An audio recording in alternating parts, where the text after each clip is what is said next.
Nos encontramos en el libro del profeta Daniel, es el libro del profeta Daniel, y en esta ocasión me gustaría que pudiéramos pensar en lo que hemos leído en este capítulo 9, en particular en los primeros 19 versículos, pero en concreto en lo que nos dice en los primeros 3 versículos.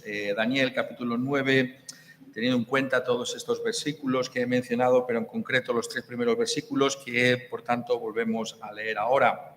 Dice Daniel capítulo 9, primer versículo: en el año primero de Darío, hijo de Asuero, de la nación de los Medos, que vino a ser rey sobre el reino de los caldeos, en el año primero de su reinado, yo, Daniel, miré atentamente en los libros el número de los años de que habló Jehová al profeta Jeremías. Habían de cumplirse las desolaciones de Jerusalén en 70 años. Y volví mi rostro a Dios el Señor, buscándole en oración y ruego, en ayuno, cilicio y ceniza. Y como sabemos, todos estamos en esta Semana Universal de Oración que convoca la Alianza Evangélica Española en concreto, aunque es una práctica que realizan no solamente aquí en España, sino el resto de las alianzas europeas. Y la idea es que podamos dedicar esta semana de una manera especial al clamor al Señor. Siempre es bueno clamar a Dios. La vida cristiana tiene que ser una de incesante ruego a Dios, pero es bueno también, como vemos en las Escrituras, apartar tiempo especial para ese clamor al Señor, y por tanto tenemos que aprovechar esta semana para ese clamor al Señor. Y el tema que nos ocupa en esta semana de este año 2021 ha sido preparado por la Alianza Evangélica Suiza, tanto de la parte francesa, de habla francesa, como de habla alemana. Y ellos han preparado un material que, si alguno tiene interés, pues lo puede encontrar en la web de la Iglesia, la referencia al mismo es interesante de mirar, pero básicamente lo que el material nos está trayendo en esta ocasión es la relación que existe entre la palabra de Dios y la oración. La relación entre la palabra de Dios y la oración. Y, por supuesto, como creyentes evangélicos sabemos que esa relación está ahí presente, pero es bueno, como hace, por tanto, estas alianzas, que nosotros podamos también reflexionar sobre esa íntima conexión. Ellos proponen en esa guía una serie de textos bíblicos al respecto, y por eso os estoy animando a que la miréis por vosotros mismos, pero en esta ocasión a mí me gustaría que lo pudiéramos ver desde otro texto bíblico, no simplemente mirar lo que se nos propone en la guía, que tenemos tiempo para hacerlo durante la semana, sino que podamos hacerlo a la luz de un pasaje como el que acabamos de leer, Daniel 9, porque si hay un texto en las Escrituras en el que vemos esa relación íntima que hay entre lo que es la palabra de Dios y la oración, pues sería este texto del profeta Daniel. Y aquí vemos cómo es precisamente por causa de ese testimonio que tiene la Escritura que Daniel levanta una oración a Dios. Esto está muy claro aquí en el comienzo de la misma, cómo hay esa íntima relación entre el estudio y el conocimiento de la palabra de Dios y la oración. Y, por tanto, tenemos que explorar exactamente lo que este texto nos está diciendo sobre esta cuestión.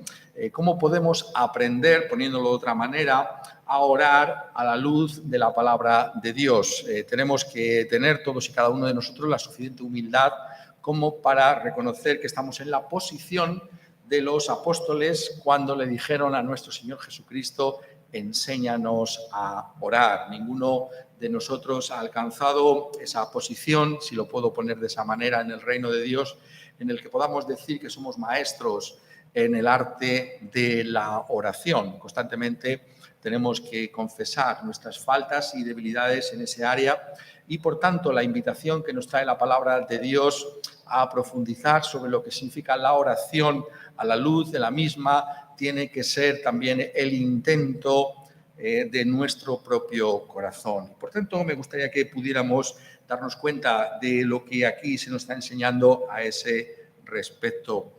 Y lo podemos ver de una manera muy sencilla: la palabra de Dios y la oración de Daniel, en primer lugar, y después que pudiéramos ver la palabra de Dios y la oración en nuestras propias vidas.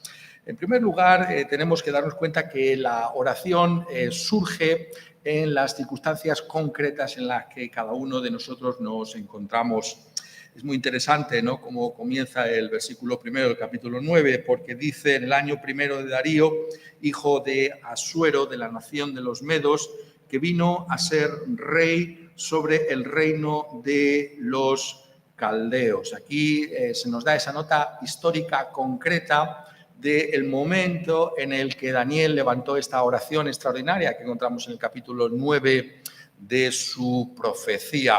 Y esto es importante porque nos hace ver que la oración tiene que ver con nuestra propia vida, tiene que ver con nuestras realidades, tiene que ver con nuestra existencia.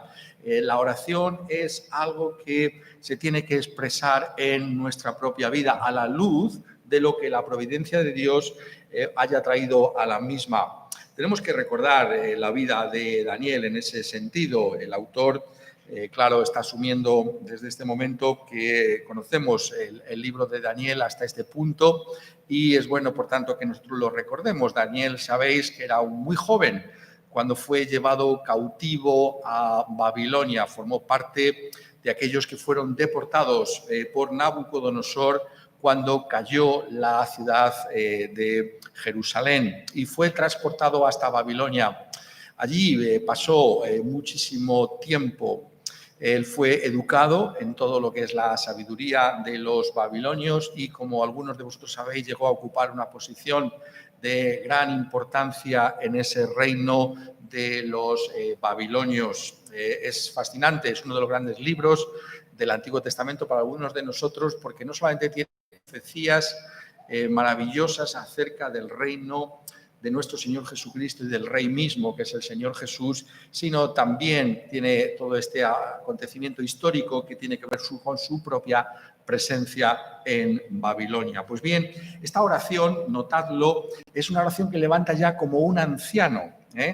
Si leéis el capítulo primero de Daniel, allí es un joven, ¿no? ¿Qué edad tendría? Quizá tendría 14, 16, 18 años.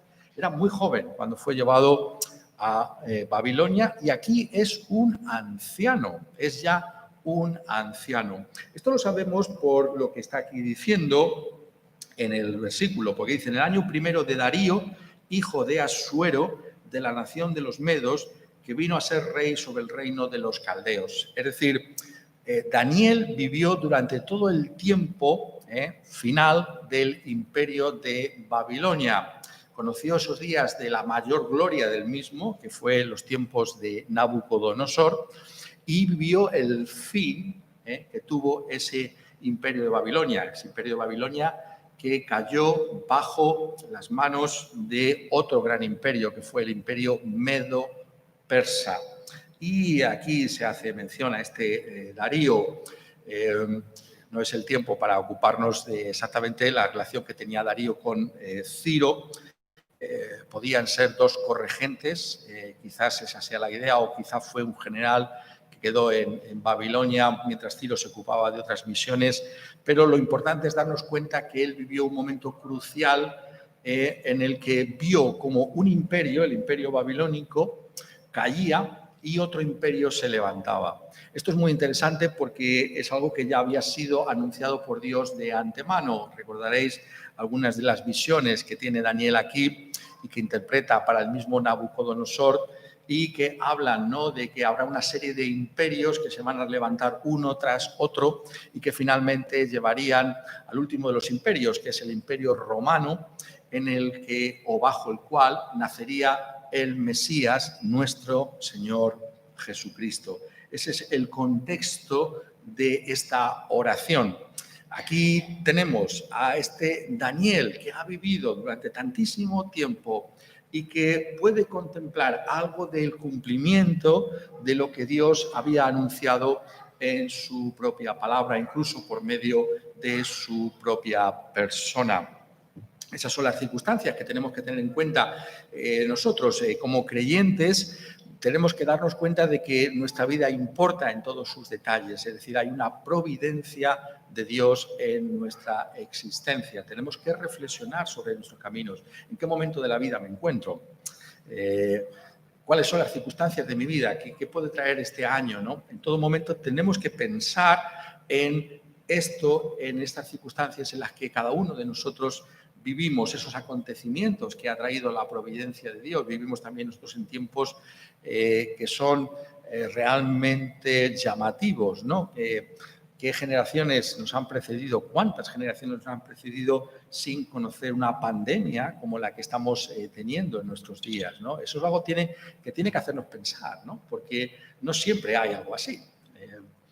No siempre ha pasado algo así, ¿no? En estos días particulares, ¿no? Con esta extraordinaria nevada, ¿no? ¿Qué mensaje, qué sentido tienen estas cosas también que están pasando? Y somos llamados constantemente a que hagamos de la providencia de Dios un estudio de la misma en cuanto tiene que ver a nuestras propias iglesias, nuestras propias vidas, nuestras propias iglesias, nuestra propia nación o las naciones de la tierra. Es esto lo primero que aquí nos está trayendo. Pero en el versículo 2 notad cómo hay algo más. No simplemente se nos da esa nota cronológica acerca de Daniel y de su longevidad sirviendo al Señor en la corte de Babilonia y ahora también en ese primer año de este rey Darío, sino que dice en el versículo 2, en el año primero de su reinado, yo, Daniel, miré atentamente en los libros el número de los años de que habló Jehová al profeta Jeremías, que había de cumplirse las desolaciones de Jerusalén en 70 años. En segundo lugar, notemos cómo hay una referencia a la palabra de Dios. Y es fascinante esta referencia, porque Daniel se está refiriendo a otro de los profetas del Antiguo Testamento, que es el profeta Jeremías. El profeta Jeremías tuvo un ministerio muy amargo y es anunciar que la ciudad de Jerusalén iba a caer en manos de los babilonios por causa del pecado de Jerusalén. Es un ministerio que encontramos precisamente en ese libro que llamamos el libro del profeta Jeremías. Y quisiera que os dierais cuenta cómo se refiere Daniel al mismo. Dice Daniel: miré atentamente en los libros el número de los años de que habló Jehová al profeta Daniel. Ahí tenéis, de una manera muy sencilla, lo que creemos sobre la Biblia. ¿Qué creemos sobre la Biblia? Bueno, pues creemos que la Biblia es Dios hablando. Jehová habló. ¿Qué es la Biblia? La Biblia es Dios hablándonos. Jehová nos habla. Jehová habló por medio de Jeremías. Y aquí Daniel está reconociendo la voz de Dios en las palabras de Jeremías. Esto es muy interesante que intentemos darnos cuenta de ello. Es un contemporáneo prácticamente de Jeremías, es decir, de muy jovencito, él vio estas cosas, ahora lo está leyendo en un libro y está reconociendo esa autoridad, esa profecía de Jeremías. Es algo parecido a lo que encontramos también, para que veáis este paralelismo en el caso de Pedro, el apóstol Pedro, cuando en segunda de Pedro, en el capítulo 3, habla así en el versículo 15: y tened entendido que la paciencia de nuestro Señor es para salvación, como también nuestro amado hermano Pablo, según la sabiduría que le ha sido dada, os ha escrito. Aquí tenemos a otro autor bíblico, Pedro, reconociendo la autoría de Pablo, de otra parte de la Biblia. Aquí tenemos a Daniel reconociendo que Jeremías es Dios hablándonos, ¿no? Estuvo mirando en los libros del profeta Jeremías, se refiere a esos rollos, ¿no?, los que se escribía entonces, y estaba mirando en los mismos. Pero notad que dice: Jehová habló. ¿Qué es la Biblia? Es Dios hablando. Dios hablando. Pero notad que en segundo lugar dice al profeta Jeremías. Creemos que la Biblia es Dios hablando por medio de un hombre, en este caso concreto el profeta Jeremías. La escritura es también humana, es 100% divina, pero es 100% humana. Cuando uno lee, por ejemplo, el profeta Jeremías y lo compara con el profeta Daniel, uno es consciente de que son estilos distintos. Cuando uno compara los escritos de Pedro con los escritos de Pablo, uno se da cuenta de que cada uno de ellos tiene su propia personalidad, se expresa de una manera distinta. Ambos son profetas de Dios, Jeremías y Daniel. Pedro y Pablo son apóstoles de Cristo Jesús, pero todos y cada uno de ellos está trayendo la palabra de Dios con su propia persona. Y aquí tenemos que darnos cuenta de la importancia que esto tiene para poder entender lo que llamamos la Escritura, que es la palabra de Dios. La palabra de Dios, la Biblia, tiene que ver con Dios mismo hablándonos a través de hombres. Y que es exactamente a lo que aquí se está refiriendo Daniel, que estuvo leyendo en Jeremías. Si conocéis algo de la profecía de Jeremías, sabéis que es un profeta que tiene bastantes capítulos, ¿no?, en esa división que se hizo para que pudiéramos nosotros en nuestros días pues, manejar mejor la escritura. Estamos hablando de 52 capítulos. Y es interesante cómo Daniel era capaz de encontrar una serie de referencias muy concretas en el libro del profeta Jeremías. Simplemente lo que quiero decir esto es que él era un estudioso de la palabra de Dios. Porque podríamos preguntarnos, ¿no?, a nosotros mismos, ¿sabríamos a qué se está refiriendo así, a bote pronto, Daniel? Si se nos hiciera esa pregunta, si no fuera por esos versículos, esas citas, ¿no?, que tienen nuestras Biblias, hoy en día damos gracias a Dios por ellas, que te dan la referencia, podríamos buscar, ¿no? Porque en esa época no había ni versículos ni capítulos, podríamos buscar exactamente esos textos rápidamente y ver de qué estaba hablando. Vemos que Daniel era un hombre que estaba imbuido de la palabra de Dios, era un estudioso de la palabra de Dios. Y esto es muy interesante porque podemos pensar de una manera muy superficial que, bueno, como era un profeta de Dios no tenía por qué estudiar ni esforzarse, ¿no? Es todo lo contrario, ¿no? Vemos cómo es alguien que está sólidamente anclado en el conocimiento de la palabra de Dios. Conocemos nosotros la palabra de Dios de esa manera. Ese es el reto que tiene un texto como ese. Porque nos está diciendo que Daniel pudo encontrar una referencia importante para su propia vida y su vida de oración, precisamente por ese estudio que estaba realizando de las Escrituras. Pero, ¿cuáles son esos pasajes a los que se estaba refiriendo? Bueno, son dos en concreto. Es, en primer lugar, el capítulo 25 de Jeremías y los versículos 11 y 12, donde el profeta Jeremías dice: toda esta tierra será puesta en ruinas y en espanto. Ahí está anunciando la caída de Jerusalén. Y servirán estas naciones al rey de Babilonia 70 años. Es curioso, ¿no?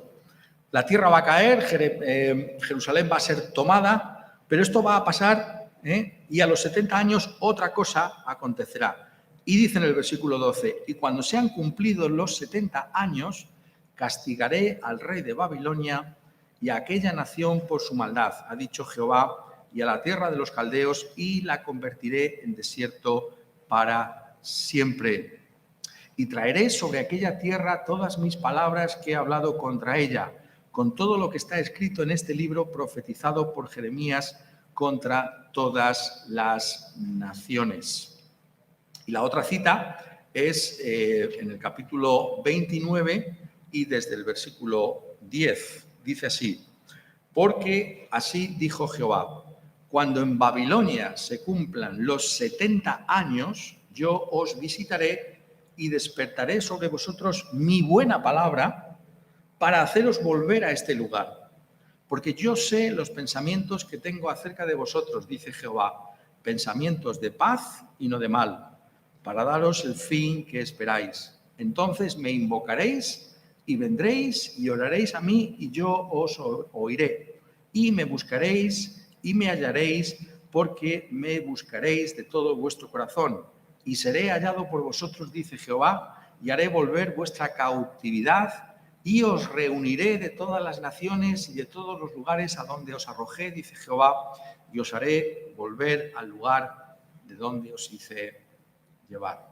Esta es concretamente la cita que estaba mirando Daniel del profeta Jeremías. Vemos aquí cómo hay un cumplimiento de la palabra de Dios. Sí, la ciudad va a caer por causa de su propio pecado, Jerusalén va a ser arrasada, pero después de 70 años Dios va a restaurar a su pueblo y ese su pueblo va a regresar a partir de esa fecha de una manera gradual a Jerusalén y va a haber una reconstrucción de la ciudad. Eso lo encontráis en los libros de Esdras y de Nehemías, el cumplimiento también de esa profecía de Jeremías de que regresarían.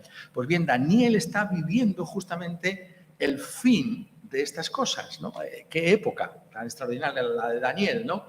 Profetizar de estas cosas, haber vivido de jovencito, incluso fue llevado literalmente desde Jerusalén hasta Babilonia y ahora ver cómo cae la gran Babilonia y cómo se levanta un nuevo imperio. Y entonces encontramos que aquí es donde está la fortaleza para entender lo que es el clamor del profeta Daniel.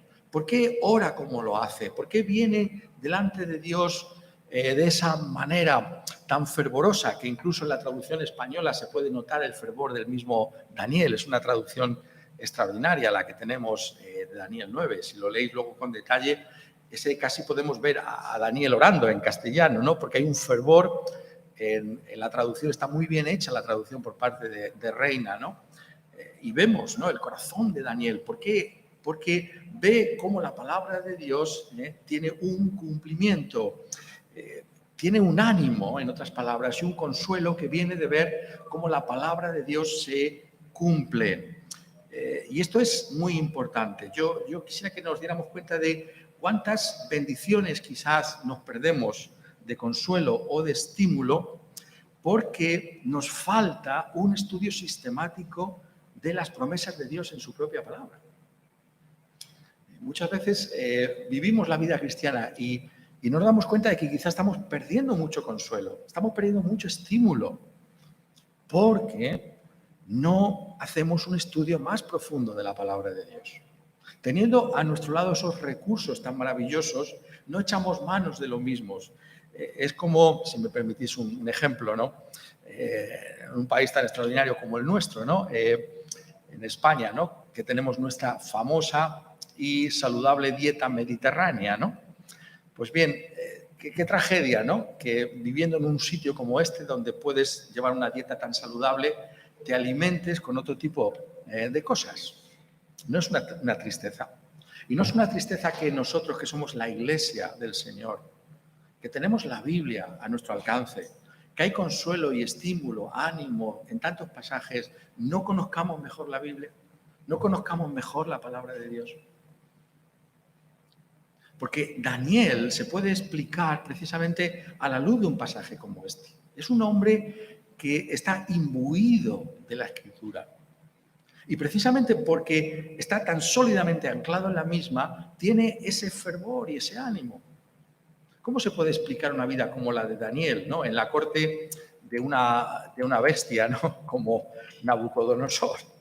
¿Cómo se puede explicar una vida como esa? Si no es por esa fortaleza de Dios en su vida que le viene precisamente por ese conocimiento de su propia palabra. Y hay tantísimas promesas para nosotros hoy en día también en toda la Escritura que podemos echar mano de las mismas. Si tan solo como Daniel somos personas que miramos, como dice aquí, atentamente en los libros. Es un reto para nuestra vida, conocer mejor la Escritura, pero lo es en particular ciñéndonos al tema que nos ocupa hoy en cuanto a nuestra vida de oración. Que dice en el versículo 3, y volví mi rostro a Dios el Señor, buscándole en oración y ruego en ayuno, cilicio y ceniza. Precisamente porque leyó, precisamente porque estudió, precisamente porque se dio cuenta de que estaba en ese cumplimiento, ¿no?, de esos 70 años, que Daniel ora a Dios. Y esto es también muy significativo para nosotros. De entrada, pensad, ¿no?, que algunos dirían, bueno, si Dios había ya anunciado que en 70 años regresarían, ¿para qué orar? Si ya Dios lo había determinado, pues ¿por qué orar? Y esa forma de pensar no es nada bíblica, porque Daniel, aún sabiendo que Dios había anunciado eso, se entrega a orar para que Dios cumpla precisamente con lo que ha prometido.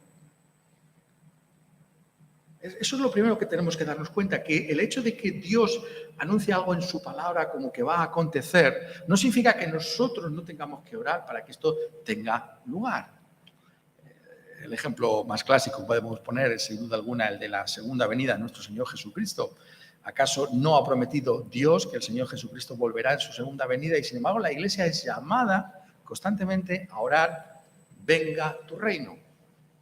O ven, Señor Jesús, ven, pronto ven, como dice en ese cántico, tomando las palabras de Apocalipsis, el final del mismo, de ese libro, donde dice, o ven, o ven. Y esa es una oración que ha sido levantada durante siglos por la Iglesia. Llevamos, si podemos hablar en nombre de la Iglesia cristiana, ¿no?, llevamos 20 siglos orando, oh ven, Señor Jesús. Dios lo ha prometido, pero nosotros oramos por ello. Entonces, el hecho de que Dios prometa algo es más bien un incentivo para nuestras oraciones, para nuestro clamor, para que volvamos al Señor con aquello que Él ha puesto en su propia palabra como su propio cumplimiento. Y encontramos aquí los elementos fundamentales de lo que es la oración a la luz de la Escritura. Me volví mi rostro a Dios el Señor. La Escritura nos revela que Dios es el único soberano. Nos revela la grandeza y la gloria de este Dios. Cuando venimos delante de Dios en oración, si es conforme a la palabra de Dios, tenemos que darnos cuenta de la gran diferencia que hay entre Dios y nosotros, que Él es Dios y nosotros somos criaturas. Lo vemos en las palabras del versículo 4. Ahora, Señor, Dios grande, digno de ser temido, que guardes el pacto y la misericordia con los que te aman y guardan tus mandamientos. Nos damos cuenta de la grandeza y de la gloria de Dios, que no estamos delante de cualquiera cuando oramos. Eso no significa que no podamos orar con familiaridad, significa que estamos delante del único Rey de Reyes y Señor de señores. Esa es la primera impresión que trae la Escritura a nuestra vida. Nos damos cuenta de que estamos delante de uno que es el eterno, el todopoderoso, el sabio y único Dios que hay. Pero la segunda evidencia de que realmente la Escritura está gobernando nuestra vida y lo que significa nuestra oración es lo que encontramos aquí, que aparece también en Daniel. Buscándole, dice, en oración y ruego, en ayuno, cilicio y ceniza. Y si leemos a partir del versículo 5, vemos lo que significan estas expresiones. Hemos pecado, hemos cometido iniquidad, hemos hecho impíamente y hemos sido rebeldes y nos hemos apartado de tus mandamientos y de tus ordenanzas. Es decir, lo que está expresando aquí en la última parte del versículo 3 es un aspecto externo de una realidad interna que está dentro del profeta Daniel y que tiene que estar en nosotros, que significa que si la Biblia de verdad está activa y dinámica en tu vida, la obra que hace es la de convencerte de tu propio pecado. La evidencia de que la palabra de Dios es viva y eficaz es que nos hace ver el pecado que hay en nosotros. Nos hace ver cuán lejos estamos de Dios. Nos hace ver realmente nuestra propia maldad. Pensarlo de esta manera. Jeremías habló de ¿qué? De la destrucción de Jerusalén. ¿Por qué? Por el pecado del pueblo. Aquí tenemos a un hombre que, si leéis con atención su profecía, la profecía de Daniel, no vemos realmente en él manchas, no vemos en él pecados. Y sin embargo, ¿qué hace Daniel? Dice, esos que malos, no, se identifica con su iglesia, con la iglesia del Señor. No dice, han pecado, han cometido iniquidad, han hecho impíamente, han sido rebeldes, se han apartado de tus mandamientos. No, Él se pone al lado de su propio pueblo. Sin duda alguna, por supuesto, que Él tendría su propio pecado, pero hay una identificación. ¿Por qué? Porque la Escritura nos llama en primer lugar a reconocer nuestra propia maldad. Esa es la evidencia de que la palabra de Dios está operativa en tu vida, no que te sientes mejor que otros, sino que te identificas también con la iglesia del Señor Jesucristo. Esa es la prueba de que Dios está obrando por medio de su palabra. Y esto tiene que ser dicho constantemente, ¿no? Porque, como sabéis, la Escritura nos llama a que hagamos esa aplicación contemporánea, ¿no? Constantemente. Y para eso está la Escritura, ¿no? Para mostrarnos lo que significa. Y es en un mundo tan individualista como el que nos encontramos, ¿no? Todo lo volvemos yo, ¿no? Yo. Pero la Escritura nos invita a todo, a otra cosa distinta. Somos nosotros. No se trata de mi pecado, sino de nuestro pecado. No se trata de mis intereses en esta vida, sino de nuestros intereses en esta vida. Es decir, Daniel no solo está preocupado por él, sino que está interesado por la iglesia, por su pueblo. En ese momento la iglesia del Señor Jesucristo es ese pueblo que está en Babilonia y que va a regresar a Jerusalén. Y él se identifica con ese pueblo. ¿Hasta qué punto nos identificamos con la iglesia? No solamente cuando la iglesia, fíjate qué iglesia, ¿no? Y mira qué bien le va, sino cuando la iglesia se encuentra en un estado de postración como estaba entonces en Babilonia. Y decimos, es nuestra iglesia. Este es el reino de Dios. Cuando vemos los fracasos de la iglesia evangélica, ¿qué decimos? Nada, yo no tengo nada que ver con ello, no, nos identificamos. Es una confusión, ¿no? De rostros, ¿no? Ver nuestros fracasos. ¿No? ¿Pero qué hacemos? No quiero saber nada de esta gente. No, esta es mi gente. Es mi pueblo el que se equivoca. Somos nosotros los que hemos pecado. Yo no he pecado, quizá en algo concreto, pero hemos pecado.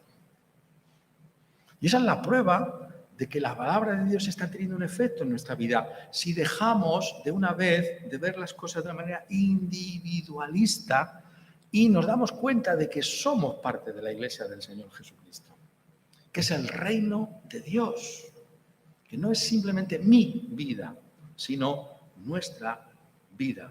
Daniel tiene una genuina preocupación por la iglesia del Señor Jesucristo, por el reino de Dios.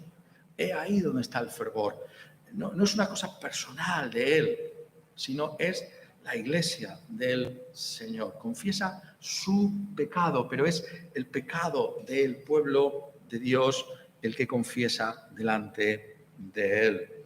Somos conscientes de que esa es la evidencia de que la Escritura tiene una dinámica en tu vida si nos lleva a orar en la línea en la que lo hace Daniel, dándonos cuenta de la grandeza de Dios, dándonos cuenta de nuestro propio pecado, de la importancia que tiene la iglesia local.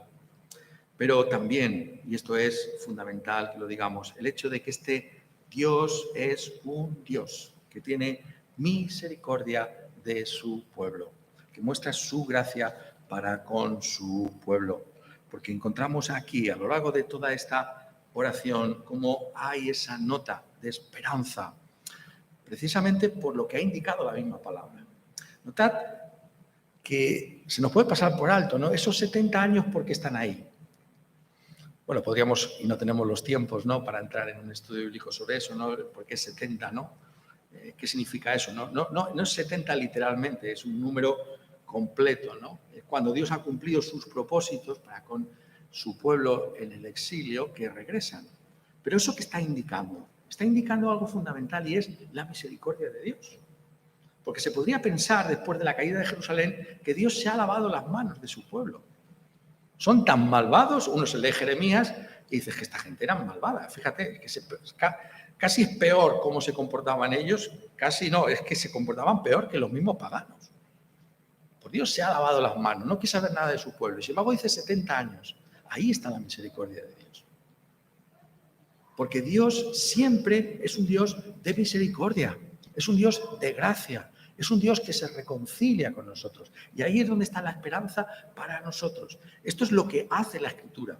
Si estamos leyendo correctamente la Escritura, entonces nuestras oraciones se van a caracterizar también finalmente por un sentido de esperanza en la misericordia de Dios.